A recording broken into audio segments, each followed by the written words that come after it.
Bonjour à vous qui suivez cette vidéo. Nous aurions préféré pouvoir vous accueillir en vrai sur le salon de l'étudiant pour pouvoir vous présenter notre offre de logement au Crous de Lyon. Mais malheureusement, ce n'est pas possible cette année.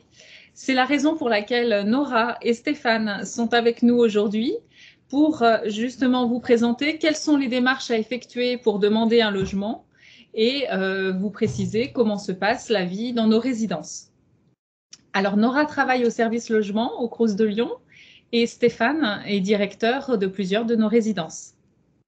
Alors, tout d'abord, Nora, comment est-ce que je fais une demande de logement au Crous de Lyon? Alors, bonjour, vous devez constituer donc un dossier social étudiant. Ensuite, vous connectez sur le site de messervicesétudiants.gouv.fr à partir du 20 janvier 2021 et cela depuis votre académie d'origine. Vous devez impérativement cocher la case « Je demande un logement » au moment où vous constituez votre dossier social étudiant.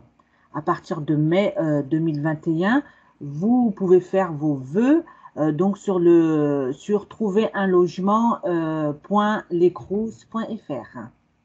Mais si je ne sais pas encore dans quelle région je vais partir étudier? Alors, il ne faut pas, pour faire votre demande de logement, il ne faut pas attendre les résultats de Parcoursup. Donc, ces vœux sont modifiables jusqu'au 20 juin 2021. Merci. Stéphane, est-ce que tu peux nous en dire plus sur l'offre de logement? Bonjour, bien sûr. Le Crous de Lyon dispose d'environ 9000 logements répartis dans 38 résidences universitaires et d'environ 60 places dans des résidences intergénérationnelles. Ces résidences sont situées sur l'ensemble du bassin académique, bien entendu sur le Grand Lyon, à Lyon, Villeurbanne et Saint-Priest, mais aussi à Bourg-en-Bresse, à Roanne et à Saint-Étienne. Et est-ce que nous avons des résidences spécifiques? Tout à fait. Nous avons des résidences spécifiques. D'abord, la résidence pour la réussite du Parc Blandan à Lyon. C'est une résidence qui propose un hébergement de qualité, des tarifs préférentiels, mais surtout un accompagnement personnalisé avec un tutorat qui est mis en place dès l'arrivée et puis la participation à toute une série d'activités qui favorisent l'ouverture culturelle, la sensibilisation à l'activité, la découverte d'activités artistiques et sportives. Et puis d'autre part, on a le programme international avec des étudiants qui sont en résidence pour personnes âgées. Le principe de fonctionnement est simple. Les étudiants bénéficient d'un tarif préférentiel, mais en échange, ils signent une charge d'engagement pour un accompagnement des personnes âgées d'environ 4 heures par mois. Cet accompagnement peut se faire soit sous la forme d'accompagnement individuel, soit de participation à des temps collectifs. Il vise à lutter contre l'isolement à la fois des étudiants et des personnes âgées et de maintenir ou créer du lien social. Merci Stéphane. Nora, quels sont les types de logements proposés et quels sont les tarifs? Alors, nous avons différents types de logements en résidence universitaire. Donc, ça va de la chambre individuelle au T7 en colocation. Donc, ces logements sont meublés et équipés. Ils sont tous proches des campus universitaires et des grandes écoles et bien desservis par les transports en commun. Donc, la majorité des chambres avec sanitaire et cuisine commune à l'étage sont à 271 € par mois. Alors, les sanitaires sont privés, hein, par Les contre. sanitaires, oui, exactement, ils sont privés. Les sanitaires, donc, sont dans le logement. Et donc, il y a seulement la cuisine qui est commune à l'étage. Donc, ces chambres sont à 271 € par mois. Pour les studios, donc, le tarif est entre 390 et 410 € par mois. Il y a aussi la colocation, donc c'est une chambre en appartement partagé, donc il faut compter 320 € par mois, charges comprises. Ces tarifs ne tiennent pas compte de l'aide au logement. Vous pouvez bénéficier de l'aide au logement qui viendra donc en déduction de votre montant de loyer. Et est-ce que ces logements sont accessibles à n'importe quel étudiant?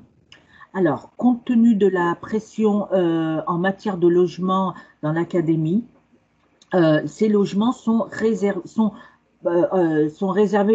en priorité aux étudiants boursiers échelon élevé. Voilà. Par contre, à Saint-Étienne, Roanne et Bourg-en-Bresse, les étudiants qui ne sont pas boursiers en échelon élevé peuvent bénéficier de ces logements. Et justement, si j'ai pas de place dans une résidence Crous, quelles sont les autres pistes pour trouver un logement? Alors, vous pouvez trouver un logement donc, chez les particuliers. Vous pouvez, donc vous devez aller sur le site locavis.fr. Donc, c'est LOKAVIZ. Donc, c'est des logements qui sont proposés par des propriétaires. Donc, il suffit d'aller sur ce site, constituer, ouvrir un compte, hein, c'est un identifiant, un mot de passe, et vous avez accès ensuite aux coordonnées du propriétaire, hein. Donc, vous avez aussi une liste sur le site du Crous, une liste de logements. Donc, dans la rubrique, vous allez sur le site du Crous, dans la rubrique se loger chez le particulier. Et pour la caution? Alors, si vous obtenez un logement en résidence universitaire ou chez un particulier, vous avez la possibilité de demander la garantie Visale. Donc, c'est en quelques clics, en fait, et vous avez une réponse rapide, c'est-à-dire qu'il se porte garant pour vous, en fait. Merci. Stéphane, on parlait de la colocation. Comment est-ce que ça fonctionne? Alors, les colocations au Crous sont très diversifiées. Elles vont du T1 bis au T7, c'est-à-dire de 2 à 6 personnes. Dans tous les cas, elles sont constituées d'un espace individuel fermé pour chaque résident, avec un lit, un bureau, en général un lavabo, voilà, de quoi ranger ses affaires. Et puis, à côté de ça, des espaces communs, cuisine, sanitaire, pièces communes, qui permettent d'échanger, de cuisiner, de travailler ensemble et donc de mieux s'intégrer dans la vie étudiante. Les colocations sont en général pas choisies, notamment pour les plus grandes, c'est plus des appartements partagés. Cependant, si vous vous prenez tôt, pour les petites colocations T1 bis, T2, T3, il est possible d'organiser des colocations choisies. Toutes les colocations donnent lieu à un contrat personnel sans engagement solidaire. Elles ouvrent droit à l'aide au logement individuel et, bien entendu, comme pour tous les autres logements, le loyer est TTC et donc inclut toutes les charges. Et si je suis en situation de handicap, est-ce que j'ai accès à des logements au Crous de Lyon? Oui, bien sûr. D'une part, le Crous de Lyon dispose d'environ 300 logements répartis dans ses résidences adaptés aux personnes à mobilité réduite. Et puis, nous accueillons aussi des gens en situation de handicap dans des logements classiques. Pour bénéficier d'un logement au Crous de Lyon, c'est comme tous les autres étudiants, il faut remplir son dossier social étudiant sur messervices.gouv.fr en cochant la case « Je demande un logement ». Et puis, en parallèle, il faut faire une demande de logement adapté en ligne sur le site du Crous de Lyon, www.crous-lyon.fr. Et puis, si vous avez des questions ou encore des choses que vous voudriez voir, il y a une adresse mail ressource qu'on peut contacter qui est handicap@crous-lyon.fr. Et enfin, dernière question, quels sont les services proposés dans nos résidences? Alors, toutes nos résidences proposent de l'Internet haut débit qui est inclus dans le loyer. La plupart sont équipées de laveries et de parking ou de local vélo. Un certain nombre de résidences proposent en plus des parkings pour voitures, des installations sportives ou des bibliothèques. D'autre part, dans la plupart de nos résidences, nous avons mis en place un soutien psychologique gratuit, accessible aux résidents, en partenariat avec l'association Aptitude. Évidemment, pour tous les étudiants qui n'ont pas de cuisine dans leur logement, les résidences sont équipées de cuisines communes par étage, qui permet aux étudiants, d'une part, de cuisiner, mais aussi de partager des temps conviviaux ou des repas en commun.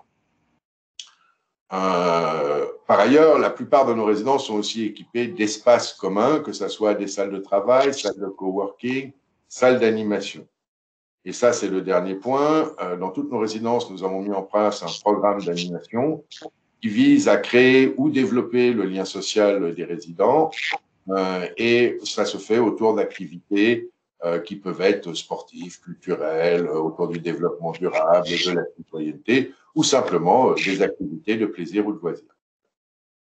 Eh bien, merci à tous les deux de nous avoir donné toutes ces précisions.